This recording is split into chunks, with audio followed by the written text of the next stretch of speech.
Time is 2:12 a.m., November 12th. This is the 8th episode of the July Podcast. My name is Anton Lee, and I'm your host. And I'm recording this one, and I changed location. I changed how I'm holding the microphone.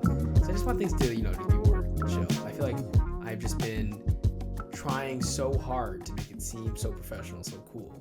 But it's just you know what? We just got to stick to the roots, because I used to do this in college. I used to be a part of the radio lineup at WCB.FM, and I used to be the host of H2 Flow, and it was a really fun show to do because it was just me for a couple semesters, actually for a couple years actually. Then Justin joined, my roommate, but it was a great experience. I feel like I got a really good chance to figure out what I can do, what are my strengths, what are my weaknesses as a storyteller, and that was a really fun experience for me. I really did enjoy that. So today I just kind of want to just keep things, low-key casual, or whatever you want to say. I just wanted to bring up some of the things that I wanted to talk about today. And so I actually just got back home from seeing the Black Panther movie. Marvel, I think it came out literally last night, like November the 11th. It's funny how they always say that, but the movie actually comes out like on Thursday. I don't know. I've always noticed that. So the movie was pretty good, honestly. I have been very stern critic when it comes to the Marvel movies as of recently. I did like the old ones. Like, I did like, Captain America, the first one. The first Iron Man is really cool. Avengers. There are some really good Marvel movies in there, but at just some point, it just falls off. And there's no reason why it should fall off. I think it would just be unfair. If all the Marvel movies were good, that would just be unfair. That would just be nonsensical. That would be like, if that was true, then the third Godfather would be true. Right? If it was that easy, it would be that easy. But it's not easy. Okay, so that's why when people rate movies like, oh, just turn off your brain and have fun. No, it's like, no. These are people trying to make a good movie. This is people not just trying to mess around. This isn't like tanking in the NBA. Okay, so Black Panther I thought was pretty good. I think it had elements of what Marvel used to be. I think that's the most important part. It had some good storytelling. It had some solid character dynamics. There were... Okay, so I guess I can just say it how I usually would with my brother, Devin. We have this account called Cinema Cake on Instagram. And it's an account where basically we review movies, but we compare them to cakes. So, the analogy I floated by Devin, you guys can tell me what you think. The analogy I floated by Devin was okay, so this movie's like, if your aunt came to Christmas every year and she brought a cake and it was good. It used to be good. But then your aunt got busy. Your aunt had like work, and maybe she's going through like, I don't know, rough patch in her relationship. I don't know. People have stuff. And her cake just isn't as good as it used to be. She's kind of cutting corners, and she's like, maybe I won't, or harvest my own vanilla bean, or, maybe I won't sift the flour. I don't know. It's just, she's just doing something else that she shouldn't be. She's not taking the long way, the good way, the labor of love way. And everyone tells her, it's just as good as it used to be. She's like, oh, really? Is it really just as good? Are you sure? And it's not as good. I'll say it's not as good, but I'm not going to say it to her face, of course. That's just mean. But everyone else is like, no, it's just as good. But I'm going to be honest, it's not as good as it used to be. But Black Panther? I said, hey, this cake tastes like how it used to. This cake tastes like how I remember Marvel movies tasting. But it's just not the same. You're just missing some of the really tight elements you need to make a good movie great. And this movie's like pretty good, but I feel like maybe it was a little overhanded, heavy-handed. That's the phrase, heavy-handed. And it was predictable in some ways, but I think it did a lot of cool things to combine fan service and plot integrity. I think there's a good balance of that stuff in there. And I think that's all I'm going to say about the Black Panther. I think that's all I'm going to say. All right, so let's move on. You know what? I was watching the Black Panther movie and I realized how much I learned about making movies and just the general, like, what it takes to make a movie and what goes into making a good story. I've learned all those things in the last couple years, right? And another thing I'm trying to learn is basketball. I never played basketball. I think I need to make it clear. I feel like I never made it clear when I do this podcast. I feel like I know some things about basketball, but I don't know like a lot. I don't know like a lot because I never played. I never played like 5-on-5 like on a team past like maybe like when I was like in third, fourth grade. Like I don't really remember what it was like, and I certainly didn't understand the game. But now I look at it way differently. I look at it kind of like this like interesting dance, where it really is just people putting this ball into this basket, but there's all these different ways to do it. And what I like about the NBA is that it's like the highest level. It's like everyone knows what to do, and it just looks so, kind of beautiful in a way. And that's why I like to watch the sport. But I don't know a lot about it, honestly.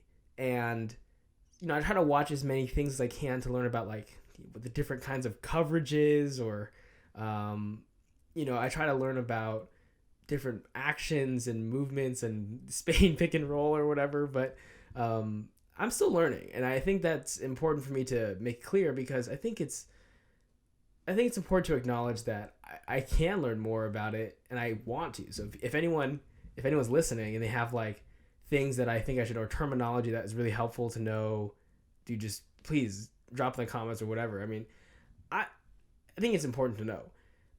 But I think whenever I hear about basketball, it's just sort of, or whenever I watch the game, I sort of just think about what it would look like if I was on the court. I kind of like just try to imagine that in my head, and I think that's helped a lot. I think I have a good sense of like shapes and geometry and things like that, and basketball feels a lot like shapes and geometry more than anything else. So I would love to learn more. So if anyone has things to tell me, just drop it in the chat. Moving on, Russell Westbrook and KLove. This is a topic that I've had some thoughts about this. People talk a lot about Russ. Oh, he's a good player. Why do people give him so much crap? Why is Russ? He put up 18, 7, and 7. Like, oh my goodness, he's so good. I understand that Russell Westbrook was a really good basketball player. I'm not gonna like deny that. That's not like it's like that didn't happen. It totally happened, and it was true, and it was awesome. When Russell Westbrook was like really good, he was carrying those like really not so good Oklahoma City Thunder teams like, to the playoffs, like a 4 seed in the West. That's pretty dope. Okay, and he was putting up like triple doubles for the season. That's awesome. He was like a guy where I would watch the Thunder game, maybe just to see what Russell Westbrook would do. And I think people hold on to that image of him too much. It's just like, let go. Like, just let go of this image of what he used to be. Because he's just not that guy anymore. He's not as quick. He looks like he lost his step. And that's okay. He's old. He's getting old. People get old. And he doesn't seem to accept it. Now, maybe people say, well, his resurgence from coming off the bench is going to prove that Russell Westbrook is actually changed. He's changed his mind, and that he hit rock bottom, and that he's making a turnaround. I don't believe it. Russell Westbrook might play well off the bench, but all Russell Westbrook has shown me is that once he starts doing that, he'd be like, well, why am I on the bench then? I have a feeling that if Russell Westbrook continues to play well coming off the bench, he might just start complaining about why he's not starting. That's just kind of how I feel about Russell Westbrook. And that's because he is a bad teammate. He's a bad teammate. Let's be real. Like, how many people can really sit there and say, I would want Russell Westbrook on my team? I don't think a lot of teams would say that. And I think whenever we talk about Russell Westbrook being on another team, it's like they're going to get him and they're going to pay him out. He's going to be out of the league and he's not going to get another contract.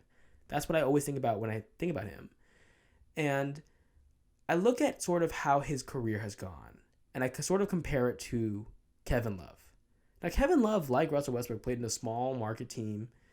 He put up really good stats on such a not so good team. And he sort of was the Chris Bosh, you could say, in Cleveland when the Cavs formed that super team, if you want to call it. I mean, I guess looking back on it, it was a super team. Um, but Kevin Love now, just look at how he plays. He sort of understands his role.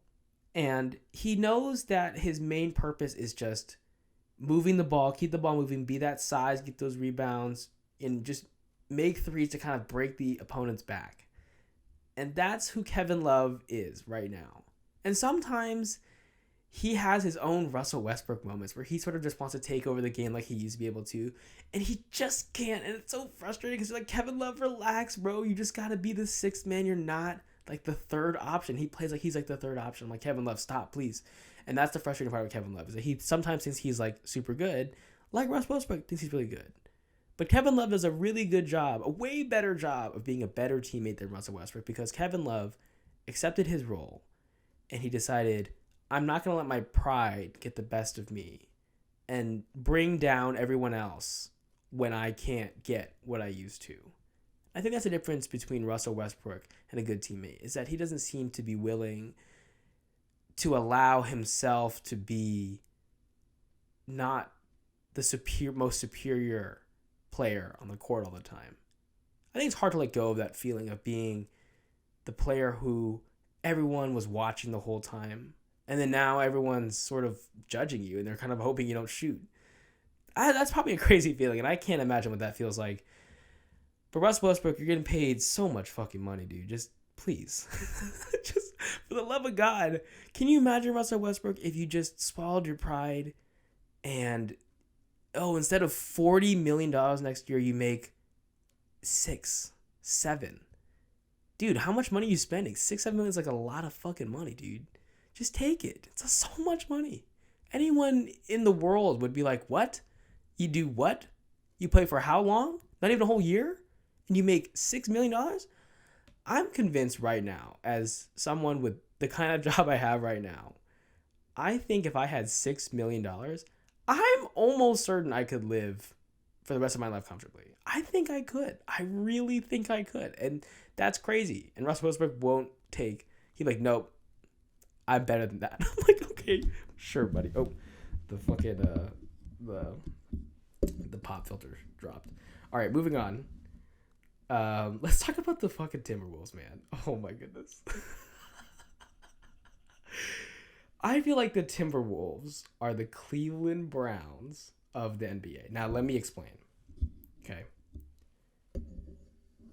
The Browns, I don't remember making them many big-time moves. And the most big-time move they made in a long time was, of course, for Deshaun Watson, who, as we all know, has a, we'll call it, checkered past.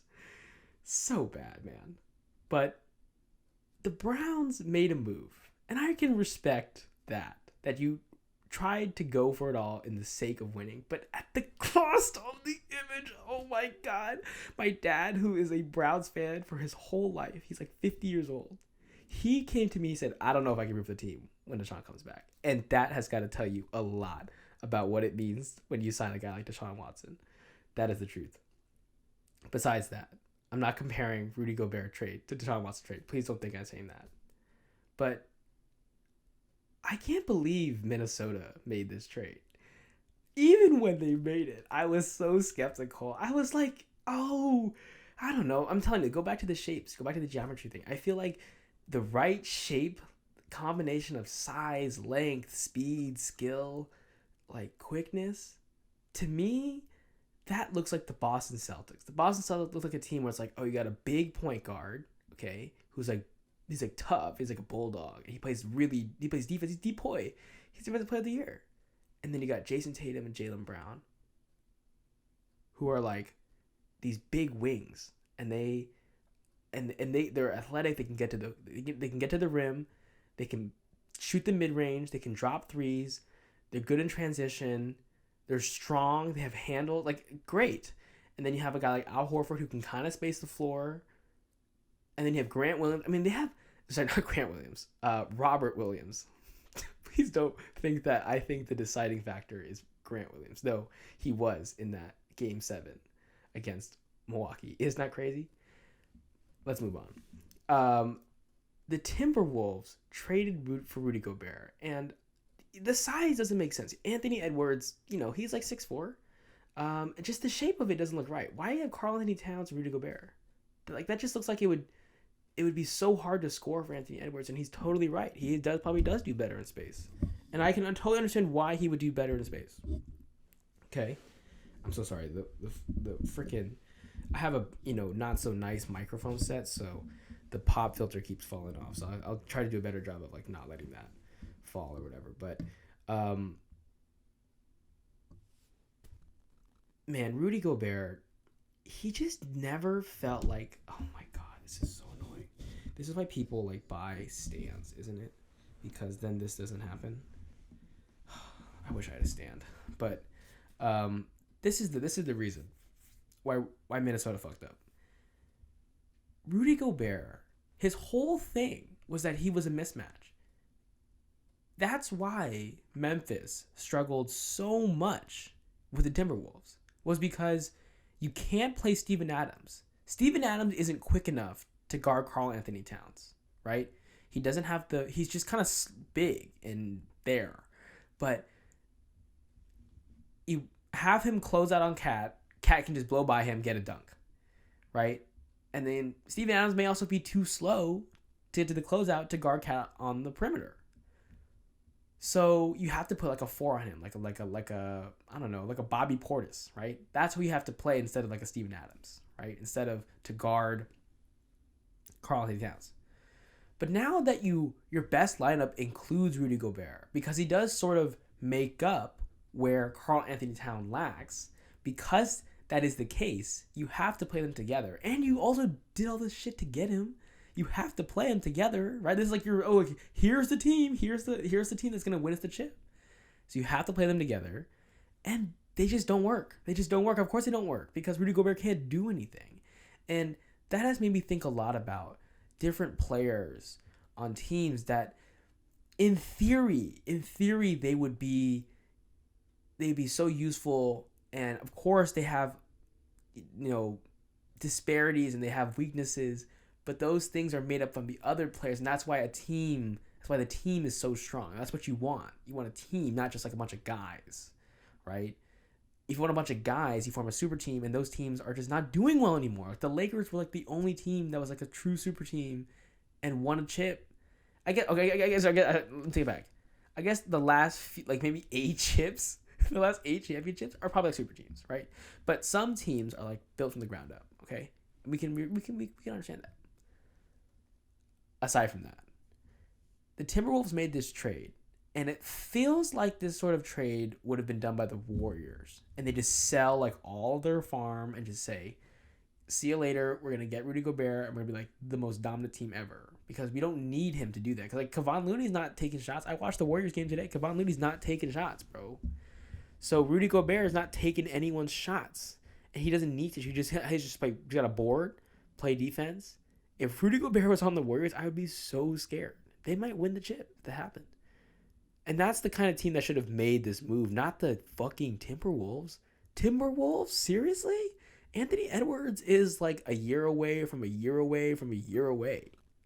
being like the best he can possibly be. Isn't that crazy? And I think that's something you need to consider if you are the Timberwolves, and not just go out and get Rudy Gobert, because is he going to get any better? No, he's like a veteran, bro. He's not going to get any better. And now you got Karl Anthony Towns, and his greatest strength is now minimized because you have to play this guy next to him. It's just a big mess. They should have traded for Donovan Mitchell, and they'd be so much better off. Look how well he's playing. And this fucking microphone is making this crazy ass sound. What is going on? Oh my goodness. All right, real quick. Gonna talk about my Cleveland Cavaliers. Speaking of players that just can't do anything, Isaac Okoro, man. Isaac Okoro he is not playing well. I don't know what is going on, but I went to see the Clippers game on Monday. Heartbreaking loss, of course. It just felt it. Anytime Cleveland gets like a 10-point lead, you're like, yeah, this isn't right. This isn't true. Isaac Okoro, it's just one of those guys where it's like having someone who's a defensive specialist who just plays hard and hustles, but just can't do anything on offense. It's just such a negative asset to have on your team. It's like almost like you can't play them. I feel like before in the NBA, you could have guys like that where they can't really do anything besides play defense and stuff, and you can get away with it because of how much like ISO ball and stuff you play. But now, the brand of basketball the Cavs want to play, which is like moving it around and having like hitting like shooters, like driving kick, using the bigs inside to draw everyone in, but then be able to have shooters on the outside. And it's sad because we do have shooters like Dean Wade and Jetty Osman, but they're just not that good, and we don't have like an elite 3-point shot maker. Like we're just like, it's so sad when like Derek Garland drives in or Donovan Mitchell drives in and has to kick it out to Karis LeVert, and anytime he shoots the ball, I'm just like, please don't shoot the ball. I'm like, no, because whatever he misses, you're like, oh, it's like he's one of those guys where every time he lets go of the ball, it always looks like it's not gonna it's not going. There's no way. When Donovan Mitchell shoots, you're like, that might go in, but Karis LeVert, you're like, oh, stop shooting, bro, please. Anyway, the Cavs are sort of struggling right now. I think maybe it's just a road trip. It happens. They're a young team. This is how they're going to play. They're not going to have it all figured out. They're all 23, 24, 25. Like, come on. They don't have like real veterans. That's Kevin Love. So I'm not really that worried. It's a long ass season. And it's like, the first road trip as a team out west. It's hard. It's hard to play against, teams like this when you're young. But like the Warriors, championship pedigree. They're playing at home. That's just how it is.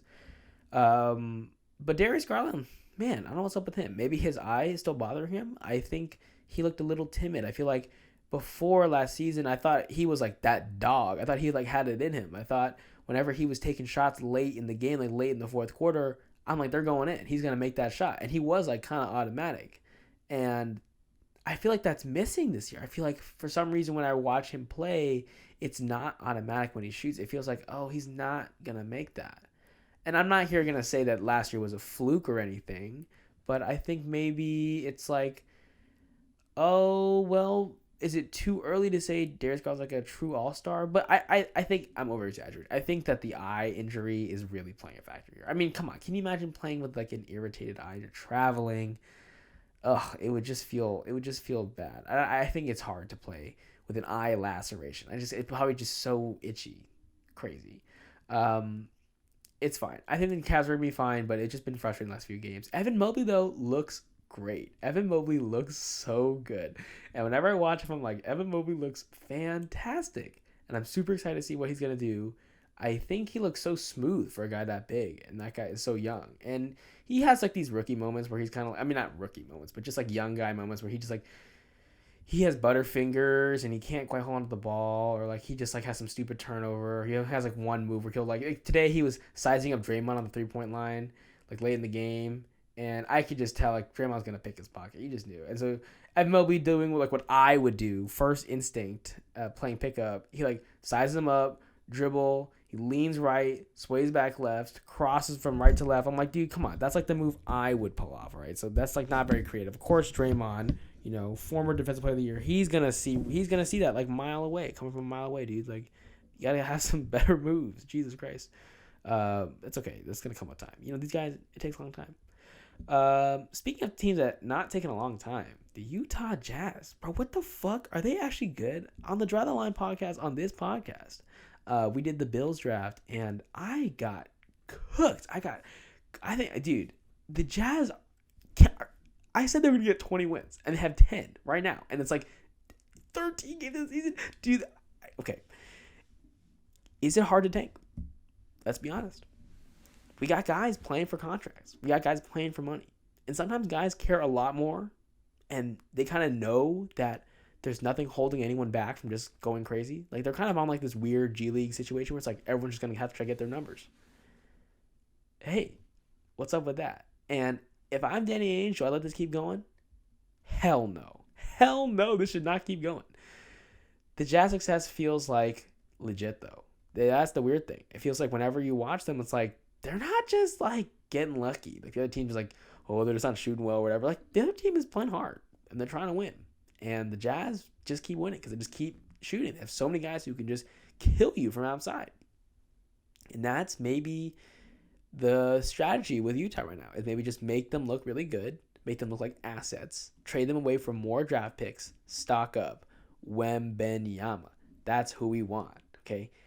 If I'm the Jazz, I'm like, you know what? I'm like sitting Colin Sexton. I'm like, listen, Colin, you could be playing and you could be playing really well. But imagine if you were playing next to Victor Wembanyama. Now I know what you're saying. You're not gonna get a lot of playing time. But think about how many cameras are gonna be on you. How many cameras are gonna be on the guy who, wait a second, who is that guy coming off the bench? Is that Colin Sexton? He's playing really, really well. He's putting up 15 points on 12 minutes a game. How is he doing that? It's because you're playing next to Victor Wembanyama, Colin Sexton. And that's what I would tell him if I was Danny Ainge. So I would say, here, Colin Sexton, here's a one-way ticket to Cabo. Don't come back, but you're going to get your check. And next year, it may be even bigger. And isn't that what we all want? Actually, just kidding. He's extended. He's fine. Just keep him, bag him for the year. This is the time to get a player like Victor Wembanyama, like a Giannis unicorn type player. You watch that guy. He is so scary. If I'm the Jazz, I'm not letting this continue. But who knows? They're a very big surprise this season. A very big disappointment. Actually, you know what? Not a very big disappointment. It's the Lakers, man. They're always kind of disappointing. You know, LeBron. Okay, let's put it this way. LeBron's ability to be the best player on the team and to elevate that team to such a high level that they are contenders, that LeBron single-handedly on the team can make you contender. That was a fact for a long time in his career. And I think it sort of ended when he went to the Lakers. Because he had that really bad season when he first went there. And then, you know, he won the bubble chip, so I guess that counts. But there is a thing with LeBron leaving Cleveland, taking that 2018 team to the finals to play against the Warriors, who everyone knew the Warriors were going to win. That was just so lame. KD's so soft. But LeBron went to the Lakers, and it felt like no one was that scared of him anymore. Like in the East, like I am convinced that Toronto had like a mental thing with playing against LeBron. I mean, how do you get swept like 3 years in a row? That's crazy. And LeBron, I think, also had a mental edge on them too, because I think he knew he owned them, and that's why he was always hooping against them. Like he was just in the gym. Like he wasn't even playing in like the Eastern Conference Finals. He was just in the gym. He was just like hooping. He was just, you know, playing pickup. And I think that's why he was killing them. But whenever he's playing for the Lakers, I haven't felt that way about him. I haven't felt like he's like that scary guy that everyone's super afraid of. Because the West, you're like, nah, bro, we've been playing against Steph Curry all these fucking years. You don't understand. Welcome to the club, bro. You losing to Steph Curry? Well, that's just like everyone here, right? So, the Lakers are a disaster. They're a disaster. And I feel like there's no good future. And people are like, oh, well, you know, what if we just trade the 25th, 2025, 2027, 2027, 2029? Some crazy combination of picks. I'm like, you're going to trade those guys you're going to trade those picks and have like literally zero assets moving forward? That sounds kind of idiotic. And some people are like, well, I guess it's more like you're just right there, just get rid of it all, like just cut it all off. You know, kind of maybe like sometimes when you're eating cereal and there's like a little bit of milk at the end, you're like, oh, I could save this milk for another time, but I could just use it all and just buy more milk. But you can't buy more milk in the situation. You don't have more draft picks. So the Lakers, it's so tough about what they should do. And I think what they should really do is they should trade AD. I think they got to trade Anthony Davis. He just doesn't look good. And I think the worst part about it is that he is a player who's in his prime. He's a guy who's like, I bet you he's like 28, 29. He should be playing like at his best right now. And he's like a year off the injury. And I feel like whenever he falls, you're like, uh-oh, is Anthony Davis hurt? And I compare him to a guy like Giannis. I feel like those guys are like roughly the same age. I could be mistaken. That could be not true. But I think those two guys, you should look at them and be like, that's the difference between greatness. Because physically, they're both so gifted. Skill-wise, gifted. Speed, athleticism, quickness. They have all these intangibles, and you can't teach those sort of things, but one person just wants it more than the other. And look at the perception we have of Giannis, and look at the perception we have of Anthony Davis. And I wonder what you could get for Anthony Davis, honestly. Like, what do you think Memphis would trade for Anthony Davis? I think they would trade Triple J. I think they would do it. I think if you were a team really looking to compete, I would consider trading for Anthony Davis. Like, if I was the Warriors, would I trade for Anthony Davis? Would I give up James Wiseman, Kuminga, and just go for it all for the chip right now? Yeah. I kind of would, because I think has something in him. I haven't given up on Anthony Davis, but I think it's playing with LeBron. I think it's playing with the Lakers. That is a thing with LeBron. It feels kind of like you do kind of develop this sickness, this disease, and at some point the team kind of just deteriorates because you're just playing with LeBron. It's just kind of a big mess, and I think they need to do something, and they need to do something kind of drastic. I think they just can't coast with what they're doing right now. I think, you know, at this point, karma, the universe, my gut feeling just tells me that now with LeBron, with a recent injury, the Lakers are just gonna fall and fall and fall, and lo and behold, the draft pick they gave away to get Anthony Davis to help them, be contenders and to win championships. That pick they gave up to get him would end up being Victor Wembanyama, and it goes to the team that gave him away to get Zion Williamson. I think that's just fascinating to think that that could be a possibility. And it would be so poetic. It'd be poetic justice. And if that domino falls, I think that's like when the asteroid hit and all the dinosaurs died. LeBron's going to move. Wembanyama has arrived. It's like, oh man, this is a new era in the NBA where 7-footers rule everything. Okay, let's talk about the Nets and Kyrie. Okay, so the Nets. Oh, geez. Okay, let's talk about some good things about the Nets. Let's talk about some good things, okay? They didn't hire Ime Udoka.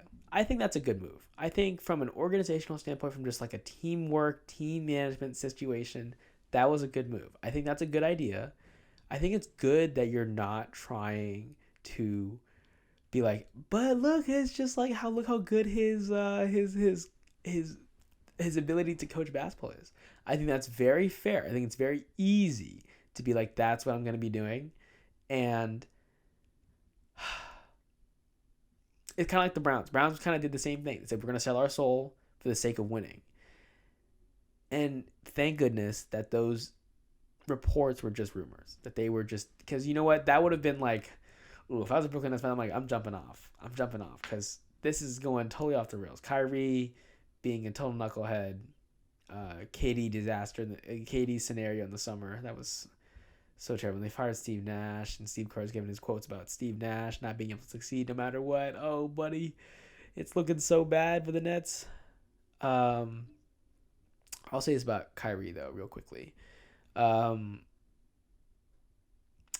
used to be my favorite player. Like, unquestionably. When he was on the Cavs, Kyrie was my favorite player. Because I still had that hurt from LeBron leaving, coming back. It felt not right. I was like, oh, okay, you're just doing that because you can. Because it's okay. We'll take you back. But Kyrie was my favorite player because he was so smooth, and it looked like a guy who just totally was in control the whole time, and he was just toying with people, and he was like, no, listen, like, I know I'm in the NBA, but I'm still breaking ankles. I'm still gonna be like trying to be saucing people. Like, I'm in there to embarrass people, and I think that's what Kyrie was doing, and he was doing it at such a high level, and it was amazing to watch. And the cherry on top is that he hit that shot in Game 7 of the finals, and that was like one of the happiest days of my life, low key. I still remember that day. Sometimes when I'm watching Cleveland sports, I'm a Cleveland sports fan if it hasn't been clear. Whenever I'm watching Cleveland sports and it's just like some disastrous thing happens, like when the Jets scored all those points in 2 minutes, and I'm like, I can't believe my Sunday's ruined. I thought, but you know what? The Cavs did win that championship in 2016, and that's how much it means to these small teams. All my Warriors fans, friends, people who join me on the podcast, they'll never understand what that means. Like when you win, when you finally do it, and it's like, I can't believe what that was like. And I'll talk about it more when we talk about the Browns. But I don't even remember why we got over here. We were talking about the Nets. We were talking about Kyrie. Oh, yeah, Kyrie, that's right. We were talking about Kyrie in Cleveland. He was awesome, man. And it really hurt when he wanted to leave. And I thought the Cavs were like a true contending team. And I thought that, like, even with KD on the Warriors, that the Cavs still could have done it. that's the saddest part. I still think they could have done it, and there's just some things had fallen the right way. If Kyrie wasn't just so stubborn, he wanted to. I mean, like that. I mean, he hasn't done anything since. He went to Boston, and I actually coincidentally moved to Boston for school, and it was fun. I got to go to Celtics games and watch Kyrie Irving, and it was like kind of fun. Like, oh look, it's my old friend Kyrie playing on the team that I so happen to the new team that I so happen to be next to. That's kind of fun. And Kyrie had some splendid moments in the Garden when I watched him, and it was awesome. It was a great time. But man, since the vaccine, this guy, I felt kind of sorry for him. I really have. It's hard to watch. He's just a young guy, and that's like the hardest part to remember about all this. Like, as much as we want to hold these celebrities and people and athletes and to like such a high standard, these people are just people, man. And I can't imagine what it's like to be touted as like this like superstar from such a young age. And I mean, can you imagine what your head must feel like, or what you would be like if people were talking, you trying to get your autograph, and you went to like Duke for free because you were just so good at playing basketball, and maybe all the girls or the guys, they liked you, and like they were like fawning over you, and like you got all this attention, this positive attention because you were so talented at the thing you loved. If you had that sort of attention all that time, I think it would mess with you. I think at some point it would just get to you. And it's paradoxical because you don't want to avoid it, because if you avoid it, then you won't get that anymore. But Kyrie just seems like he's losing it, man. Sad to watch. Sad to watch. And not sad as in like I feel bad for him, like I sympathize, or I'm like, Kyrie did nothing wrong. Please don't think I think that at all. I think it's just like, it's just kind of sad that someone with so much talent, so much skill, so much like love for what he does, it just can't get out of his own way. Just can't get out of his own way. That's just all it seems to be. And it's just like, it's sad to watch people whose own worst enemy is themselves, like in real life. That's like really hard to watch. And that's what Kyrie is. And that's why I'm sad. I'm not sad because, I mean, he messed up. He messed up big time. And there's no way to get around that. No way. I kind of hope he doesn't play basketball again. That's kind of how I'm feeling about it. I'm kind of like, there has to be a line. They have to literally draw the line on this. Like, you can't be saying that sort of stuff, and you can't be responding the way you're responding and then tout it to be like, well, you guys misrepresent me and all that sort of stuff. No, Kyrie, you messed up big time, and I think it's gonna deserve a bigger punishment than 5 games. That's just how I feel about it. It's hard. It's just a different world we live in, and I think that's just the standard we need to set with that sort of stuff. And just especially with the way things are going. But enough of that. Let's talk about something even weirder and even more fun. Cleveland Browns. Now, I'm going to explain my fandom for just a second. My dad, he grew up in Cleveland. He grew up in Lyndhurst, Ohio. And he loved the Browns because my akong, my grandfather, akong means grandfather in Taiwanese, he loved the Browns because he moved to Cleveland when he immigrated from the United States. So the Browns fandom is like pretty meaningful in my in the Lee family, as like it's only like 2-3 generations of us, if you're counting. I'm 2, I guess, if you're counting. So I hold the Browns fandom near and dear to my heart, and it's one of the things that I think has really changed how I think about things. I think about life. I think about teamwork. I think about success. You learn a lot about what it takes to succeed, what it takes to win. What does a good team look like? What does a good team need when you watch such a bad one for so long? Like, for so long, it was like, who's the quarterback, right? And that sort of question in the NFL is like, who's the leader of the team? Who is the glue? Who is like the one lighting the fire under everyone's butt? Who is that guy? And what do they stand for? And are they good at their job? And I'm like, that is a really hard position to fill. And it's crazy how you think, well, maybe the parts of the whole can overcome not having that central corner piece or, center stone piece, whatever you want to say. And the Browns just didn't have that for a long, long time. And that's why they were so bad, because they didn't have a guy they could rely on like that, who was like the rock, who was like the one who was like, calling the shots. Sometimes people just every team kind of needs someone just to step up and be that guy.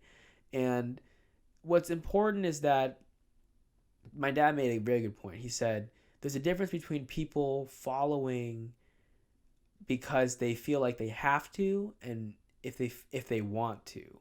Now what that means is, like, I think at the end of Baker Mayfield's tenure, he kind of expected everyone to listen to what he was saying and to like take what he was saying seriously, because he expected them to. Like, he like thought, like, because I am the quarterback, they're gonna listen to me, not because, no, they really respect what I have to say, and they really follow me as a leader.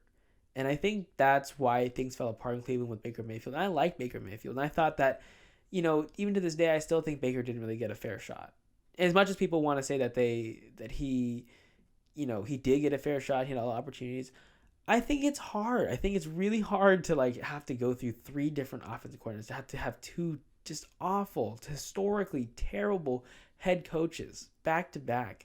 And then, you get injured, and then you have this wide receiver thing. Now, Baker, obviously at this point we can say he's not very good. And I think that it's just a multitude of things, about what happened to him. But I liked Baker. I thought he had a great season 2020. He really seemed like put things together, and it seemed like a really good step in the right direction. But then, things fell apart because of like a team management sort of situation. And this season, it's interesting because, another hole is revealed, and it seems to be a leadership thing this year. I feel like you can't really fall back on the "we aren't talented enough" sort of argument with the Browns. You have to look at it and see, okay, so now at this point, what's holding us back? What's holding us back from the next threshold, from getting over the top of this hump of wherever we are, is the coaching. And that coaching, I think most notably, is Joe Woods. For some reason, I mean, now I guess the Browns defense is playing better, but the Browns defense, I feel like, always blows like 3 games. And that's all it takes in the NFL. Like these 3 games where they just can't stop anyone, or they just have like these ridiculous, big plays that just lead to losses, like in the Jets game, and the special teams, not recovering onside kicks and all that. It's tough because it's hard to pinpoint exactly what it is. And I think, sadly, the thing that is holding us back is the quarterback position. That's really holding us back. And I'm looking forward to seeing what the team will look like with Deshaun Watson, even though I'm going to be conflicted about, rooting for a person like that. That's really hard. It's really hard to be look at that and be like, what do I do? What do I do? Because I can't control who's on my favorite team. I really can't control that.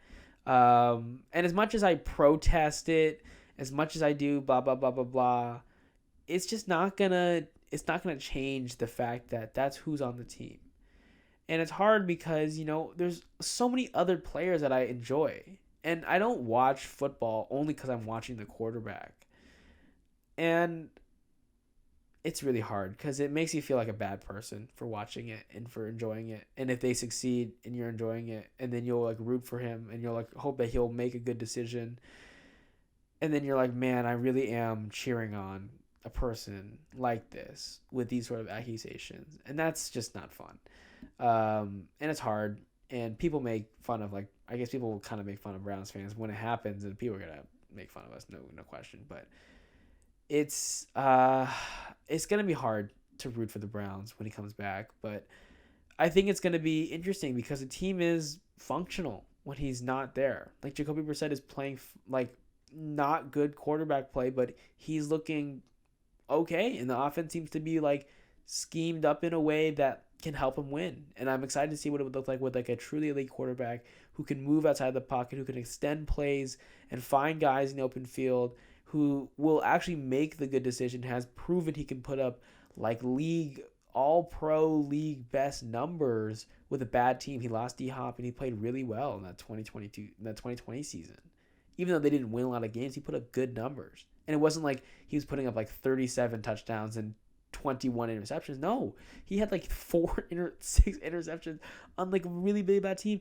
And they had a terrible scheme. That guy's not even coaching anymore. And Kevin Stefanski is scheming up stuff for Jacoby Brissett. So who knows what it's going to look like when Deshaun Watson comes back, you know? And then people talking about, oh, Miami is like the best offense in the whole league. And people are talking about, well, maybe the Browns kind of have a shot against them. You know, Miami, people are like, watch out. You know, Miami's like on a roll. You can't stop them. But they only beat Pittsburgh by 6.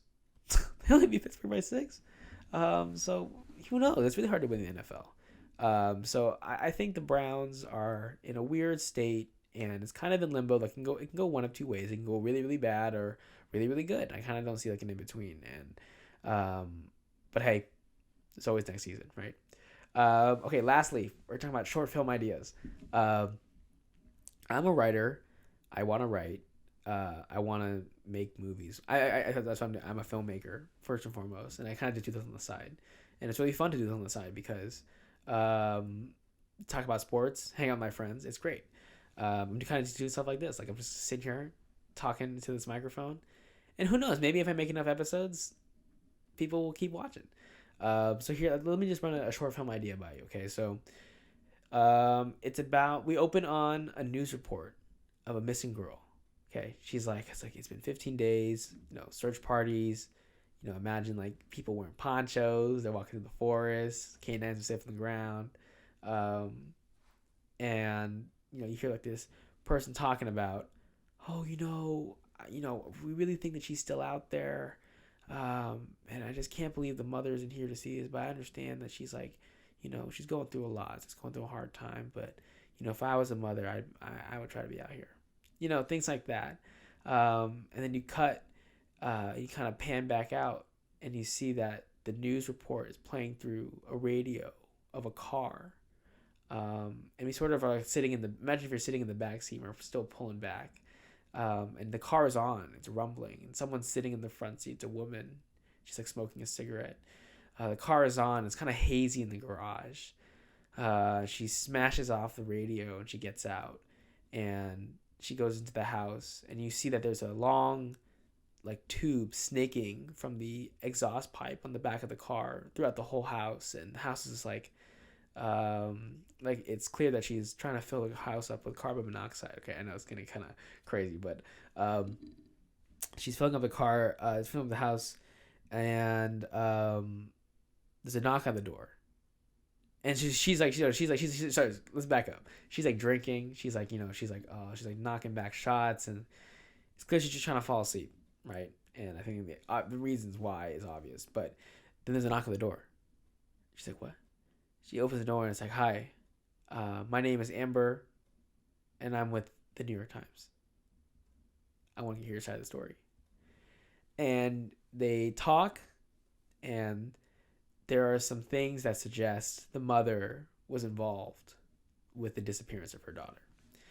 And it's done in it would be kind of subtle, kind of like in a real life interview. I love true crime, so it would kind of be inspired by that. But that's kind of what I'm thinking about for making the short film. I think that'd be kind of fun. I don't know about you guys, but it would be like, 7-8 pages. It would be easy to make, right? You just need one house. You just need a couple actors. I think it's totally I think it's totally doable. I think it's something that can be done. But yeah, all right. So that's gonna kind of cover it. I think that's gonna be it for today. I'm looking forward to seeing like what else I think about and what other things to talk about, because I'm kind of excited about things coming forward. I think things are they are how they are, but I'm thinking about what's to come, and I'm excited. I'm happy. So it's 3:01. I'm signing off. This has been Draw the Line, hosted by Anton Lee, and I love you guys. Have a good night. Have a good morning wherever you're listening, and